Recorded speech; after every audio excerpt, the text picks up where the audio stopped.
Habari za jioni, mtazamaji wa Channel 10 Plus popote pale ulipo, ni matumaini yangu umeshinda salama. Karibu kwenye taarifa yetu ya habari ya kutwa nzima leo kutoka hapa Channel 10 Plus. Msomaji wako ni mimi Fatma Hassan. Karibu. Serikali imejipanga kutumia zaidi ya shilingi trilioni 1.8 kwa mwaka ujao wa fedha kutekeleza vipaumbele 11 vya sekta ya afya, ikiwemo kuboresha huduma, kuimarisha mifumo ya ugharamiaji matibabu kupitia bima ya afya kwa wote, pamoja na kuongeza uwekezaji wa viwanda vya ndani vya dawa ili kupunguza utegemezi kutoka nje ya nchi. Taarifa zaidi na Amani Mbando. Waziri wa Afya Mohamed Mchengerwa amebainisha vipaumbele hivyo bungeni jijini Dodoma wakati akiwasilisha hotuba ya bajeti ya wizara hiyo kwa mwaka wa fedha 2026/27, ambapo ameeleza kuwa serikali inakusudia ifikapo mwaka 2030 uzalishaji wa dawa ndani ya nchi uongezeke hadi 80% kutoka 16% ya sasa. Tayari wawekezaji wanaendelea na ujenzi wa viwanda. Na Mheshimiwa Mwenyekiti, wizara na serikali imejipanga vizuri kwamba leo hii uzalishaji wa dawa ni 16% tu, lakini nalitaarifu bunge lako tukufu kwamba kwa mikakati na mipango tuliyoiweka, ifikapo mwaka 2030 wizara imeamua kwamba ni lazima taifa letu liweze kuzalisha dawa lenyewe kwa 80%. Waziri Mchengerwa pia amelieleza bunge kuhusu mpango wa serikali wa kujenga upya hospitali ya taifa ya Muhimbili ambao utatekelezwa katika kipindi cha miaka 5 ukigharimu zaidi ya shilingi trilioni 1. Mradi wa Muhimbili mpya si mradi wa afya pekee, bali ni uwekezaji wa kimkakati katika uchumi wa kisasa. Utapunguza rufaa nje, utaongeza tiba utalii, utavutia wawekezaji, mashirika ya kimataifa na vipaji adimu, na utaifanya Tanzania kuwa ni kitovu cha huduma za afya, biashara na uwekezaji wa kikanda. Kwa upande wa maoni ya kamati ya kudumu ya bunge ya afya na masuala ya ukimwi, imeshauri serikali kuwa ujenzi wa miundombinu ya hospitali nchini inapaswa kuenda sambamba na ununuzi wa vifaa tiba ili kuleta tija kwa jamii.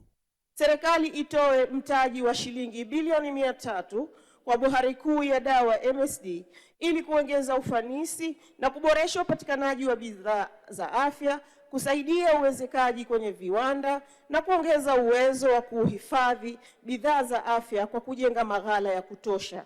Baada ya uwasilishaji huo, wabunge wakapata fursa ya kuchangia mjadala wa bajeti hiyo, wakiishauri serikali kuhusu masuala mbalimbali ikiwamo mpango wa bima ya afya kwa wote na udhibiti wa matumizi ya dawa kiholela bila ya kuwa na cheti cha daktari.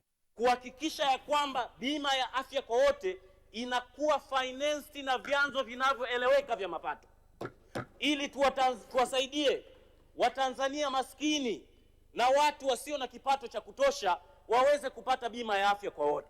Hakuna dawa ambazo ni za cheti zisitolewe bila cheti, antibiotics sana. Na uwezo ukakuta duka lolote la dawa ambalo linauza dawa ambazo hakuna antibiotics. Na tayari Mheshimiwa Waziri, tuna changamoto la antimicrobial resistance ambao tunatakiwa tupambane nalo kama taifa. Kwa hiyo hospitali zitakuwa zinatoa msamaha mkubwa wa mabilioni ya shilingi. Kwa hivyo tunazinyima uwezo wa kuendelea kufanya kazi. Lakini tukianzisha bima ya afya, maana yake mfuko utalipa gharama za matibabu na hivyo hospitali zetu zitakuwa na nguvu na uwezo wa kuendelea kufanya vizuri zaidi. Amani Mbando, Channel 10, Dodoma. Watu wawili wamefariki dunia na wengine 13 kujeruhiwa, wakiwemo raia wanane wa Zimbabwe na raia wanne wa Zambia kufuatia ajali mbaya barabarani iliyohusisha basi kubwa la abiria la kampuni ya The Classic linalofanya safari zake kati ya Zimbabwe na Tanzania pamoja na lori la mizigo baada ya gari hiyo kugongana uso kwa uso katika kijiji cha Uyole, kata ya Mseke, halmashauri ya wilaya ya Iringa. Clement Sanga na undani wa taarifa hii. Baadhi ya abiria ambao wamenusurika katika ajali hiyo kwenye eneo la ajali wameelezea kile ambacho wamekiona, huku wengi wakisema tukio hilo limewakuta wangali wakiwa usingizini. Kwa kweli kilichoendelea huko mbele sikufahamu, ila sababu nilikuwa niko nyuma katikati. Najua mida ile ya fajiri kwa kidogo nilipitiwa na kiusingizi. Lakini kilichonishtua ni ule mzinga ile baada ya magari kugongana. Ndio kilichonishtua. Hapo tukajikuta tuko chini korongoni kule. The moment we reached Ilinga, I was in deep sleep, so I couldn't tell exactly what was happening because I was sleeping. And then in the process, I just heard a bang. The next thing we find ourselves in the ditch. That is what has transpired. Na kurupuka nasikia gari na paa. Gari na paa naona bilingita amu ya kwanza, amu ya pili imefika chini. Moshi, ndani moshi. Kipindi cha kwanza mimi ndo wa kwanza kutoka. Natafuta dirisha, nimefungua dirisha, nimetoka juu. Kutoka juu ya dirisha nikafungua na madirisha mengine. Naenda mbele na muona dereva ndo anapiga kelele, uwezo wa kumtoa sina. Narudi tena huku, nachukua na mtafuta mtu mwenye simu, mwenye tochi, baada kumvuta ananipa simu tochi, naanza kuwachomoa watu wengine. Mimi namshukuru Mungu kwa sababu nimepona. Wengine wameumia. Sijui mimi sina popote panandoumia. Sasa namshukuru Mungu nimepona. Mganga mfawidhi hospitali ya rufaa ya mkoa wa Iringa Daktari Alfred Mwakarebela amethibitisha kutokea kwa vifo viwili na majeruhi 13 ambapo kati yao watu 8 ni raia wa Zimbabwe na wengine 4 raia wa Zambia. Watu tuliowapokea mpaka sasa ni watu 13. Kati yao 13 wanawake ni 3, wanaume ni 10. Na katika hao watu 13, 3 ndio wako serious.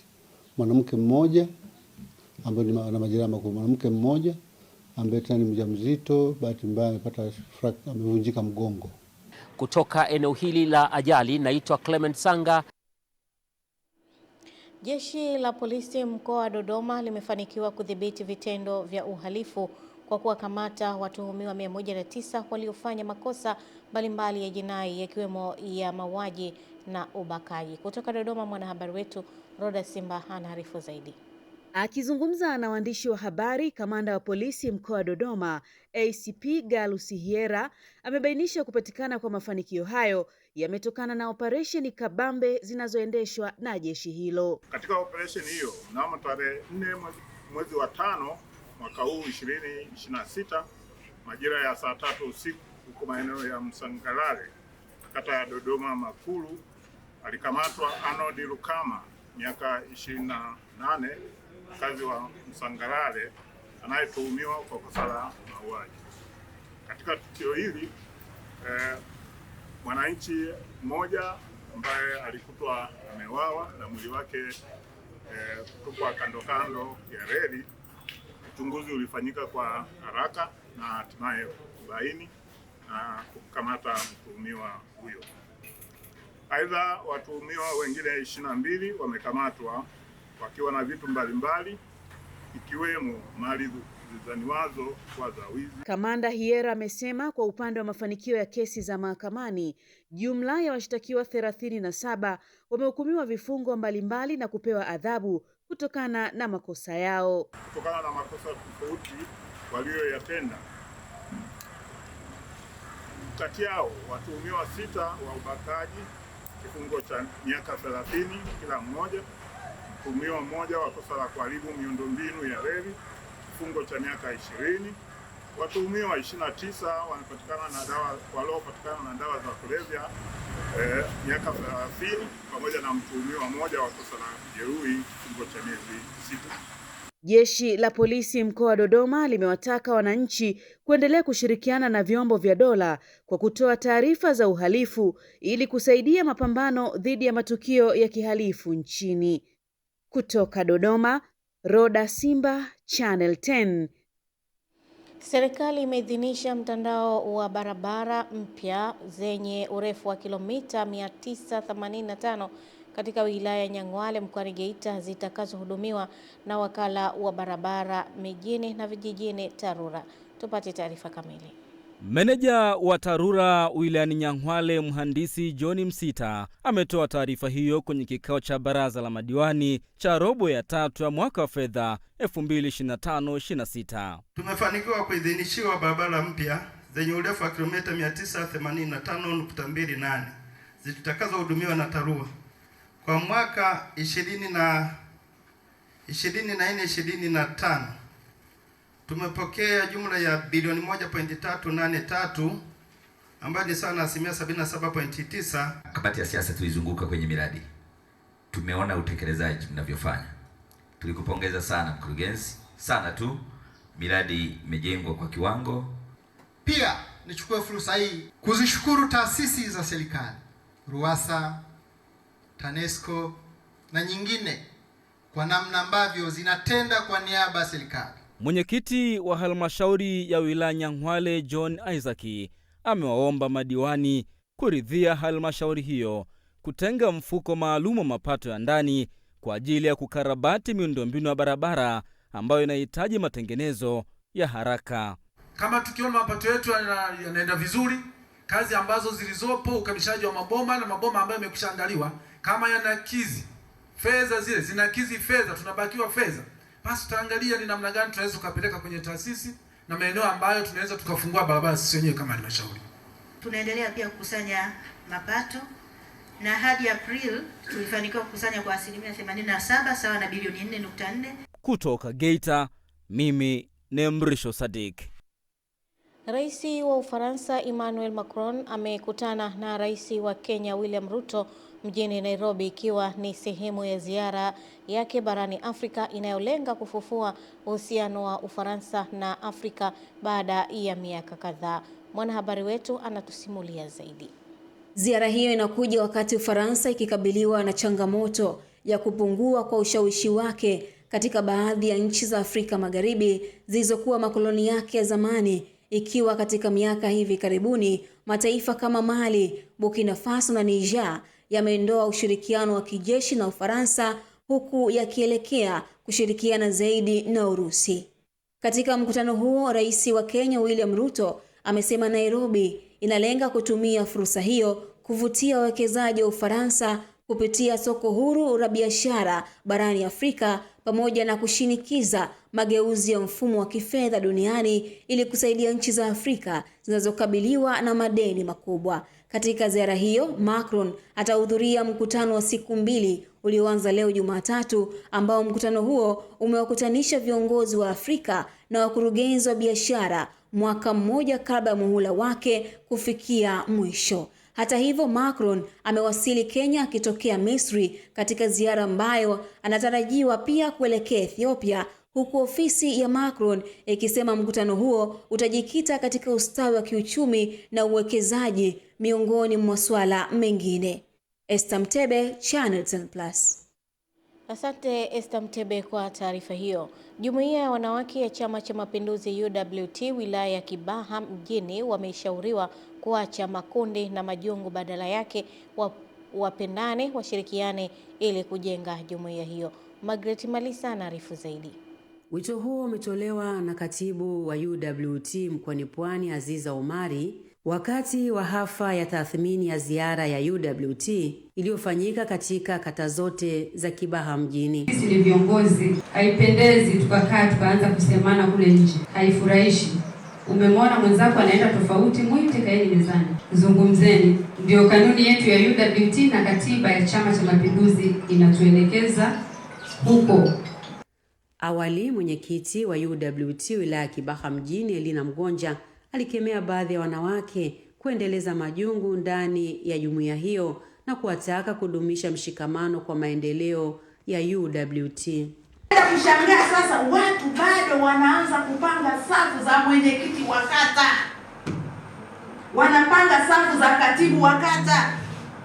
Mtu amefanya kazi, amepambana, tumepata ushindi wa kishindo, leo hii watu wanaanza kumpangia safu.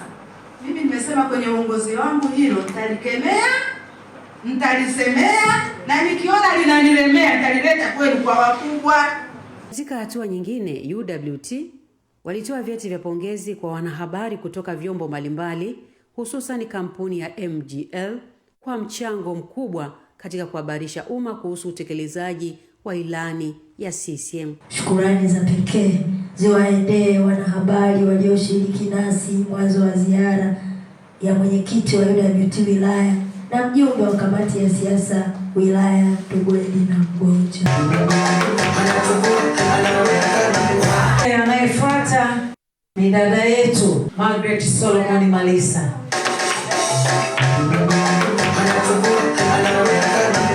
Margaret Malisa, Channel 10. Naam, asante Margaret Malisa kwa taarifa hiyo.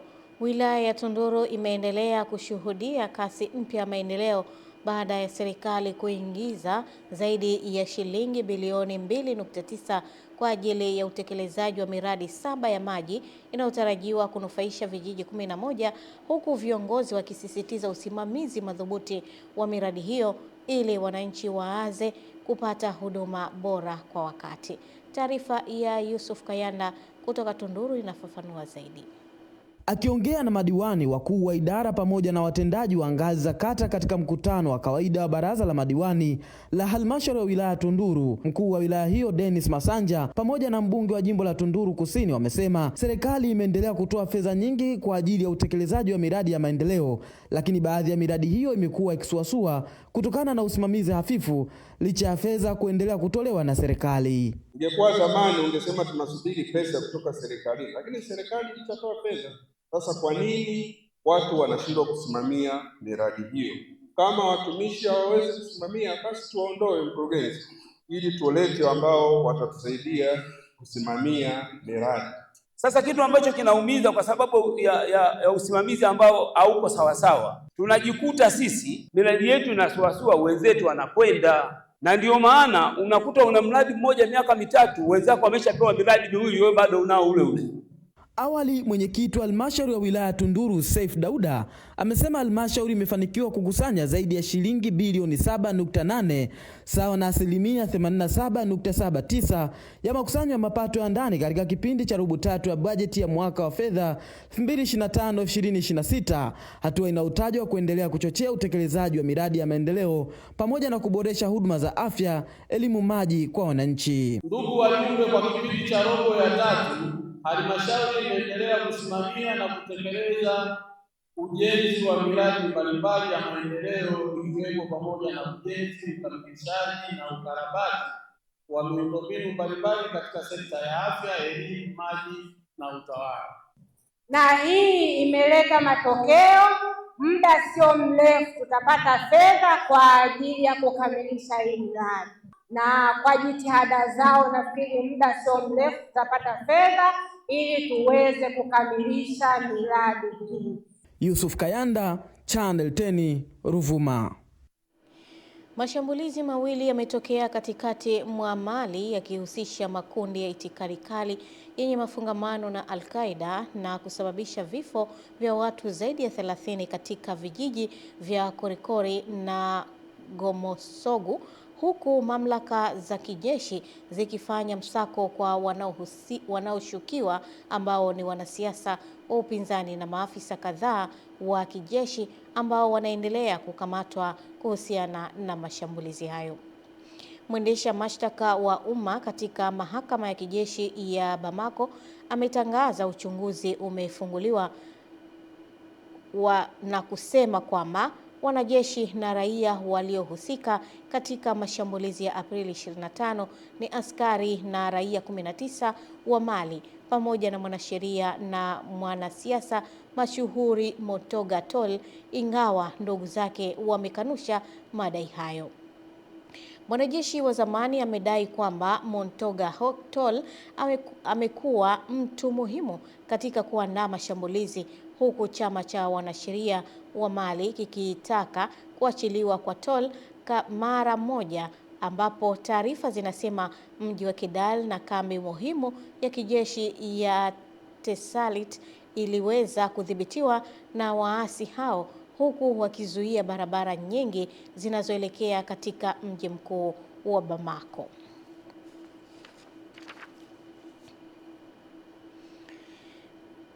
Hatimaye serikali mkoani Kilimanjaro imemkabidhi rasmi kijana Jeremia Shirima mwenye ulemavu wa viungo pikipiki ya magurudumu matatu aina ya bajaji iliyoahidiwa na Waziri Mkuu wa Jamhuri ya Muungano wa Tanzania Dr. Mwigulu Nchemba wakati wa ziara yake wilayani Rombo mkoani Kilimanjaro, baada ya kijana huyo kumuomba msaada wa chombo hicho cha usafiri kwa ajili ya kurahisisha shughuli zake. Ahmad Nandonde ametuandalia taarifa kamili.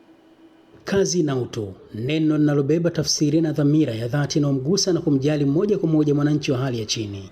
Wapi inauzwa? Moshi mjini, Mheshimiwa Waziri Mkuu, kwenye maduka ya kuuza pikipiki.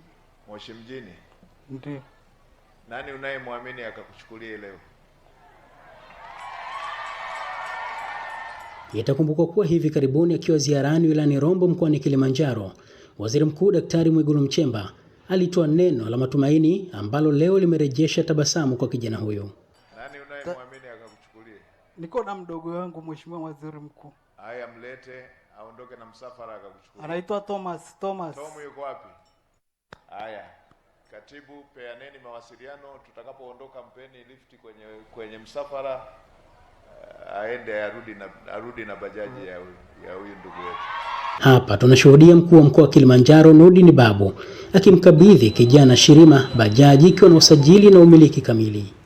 Mheshimiwa Waziri Mkuu wa Jamhuri ya Muungano wa Tanzania, Mheshimiwa Daktari Lameck Mwigulu Nchemba alipofanya ziara wilayani kwenye mkoa wa Kilimanjaro, alipofika Rombo, ulitoa shida yako na alikusikiliza vizuri.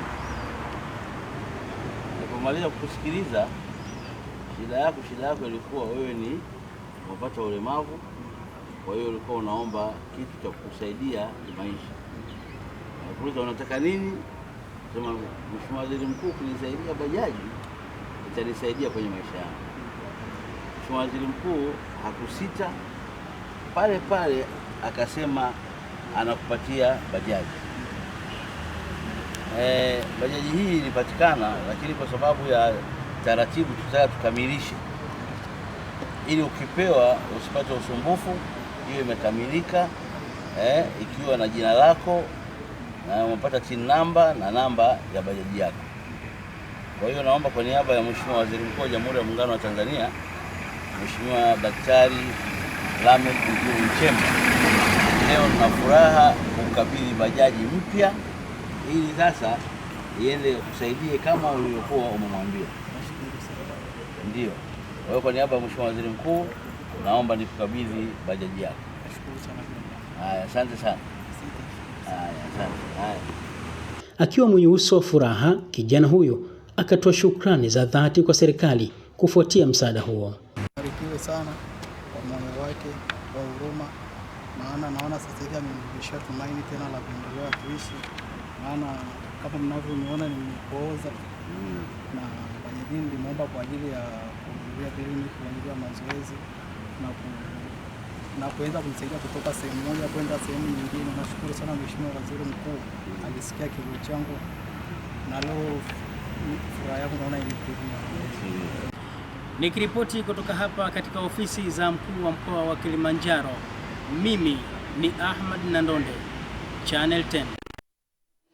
Wananchi wilayani Kiteto mkoani Manyara wameiomba serikali kuchukua hatua za kudumu za kudhibiti wanyamapori hususan tembo ambao wamekuwa wakivamia na kuharibu mazao yao mashambani pamoja na kuhatarisha maisha yao kwa kusababisha vifo na kuibua pia wasiwasi wa baa la njaa. Elia Kimani anaripoti. Wakizungumza na Channel 10, baadhi ya wananchi wanaeleza athari za uvamizi wa tembo kwenye maeneo yao. Wanyama tembo wale wanasumbua pembeni mwa mipakani mwa hifadhi. Kuna jamii ambayo inafanya shughuli za kilimo. Tembo wale wanasumbua sana, wanaharibu mazao ya wananchi mara kwa mara, na saa zingine wamekuwa wakiwajeruhi hata wananchi. Sasa ni shauri wizara husika na mamlaka watusaidie angalau kuweka namna ya kuwafundisha hata vijana, baadhi kuna watu vijana wafundishwe na hata wakulima wafundishwe namna ya kujikinga na wanyama hao. Viongozi wa ngazi mbalimbali wanaotokea kwenye kata zinazokumbwa na changamoto hiyo, wakiwemo madiwani wa halmashauri ya wilaya ya Kiteto, wanakiri wananchi kukutana na kadhia ya wanyama hao. ni baraka kuwa na wanyamapori, lakini saa nyingine wanakuwa changamoto kwa maeneo yanayohusika. Sasa mwaka jana tulipoteza watu 4 waliouawa na wanyamapori, na imekuwa changamoto kwa taasisi za elimu kama sekondari ya Ndedo. Wanapita katikati ya majengo, wanajisugua kwenye majengo, na mwaka juzi tulimpoteza mwanafunzi wa sekondari kwa ajili ya kuliwa na fisi aliyeingia kwenye eneo la shule. Ili kufahamu mpango wa serikali juu ya kudhibiti na kupunguza kadhia hiyo, nimezungumza na afisa wanyamapori wilayani hapa. Kwanza kwa mwaka huu 25-26 inakwenda kutekeleza ujenzi wa kituo cha kudumu cha udhibiti wa wanyamapori wakali na waharibifu katika kijiji cha Ndaleta. Lakini pia taratibu zote za zabuni zimekamilika, na muda wowote kuanzia sasa mkandarasi atakabidhiwa site. Pamoja na hiyo, serikali ya wilaya kwa kushirikiana na hifadhi ya wanyamapori Tanzania, lakini pamoja na jumuiya hifadhi ya wanyamapori ya Makame, imeweza kuweka vikosi viwili katika maeneo yenye usumbufu mkubwa katika kijiji cha Ndaleta, lakini pia katika kijiji cha Loltepesi kwa ukanda wa Sunya. Na vikosi hivi vina magari na viko tayari kuchukua hatua kwa wakati pale inapotokea changamoto ya wanyamapori. Kutoka wilayani Kiteto mkoani Manyara, mimi ni Elia Kimani, Channel 10. Shukrani sana Elia Kimani kwa taarifa hiyo, na taarifa yake basi inatupa nafasi kwenda kuzitazama habari za biashara na uchumi. Endelea kusalia nasi.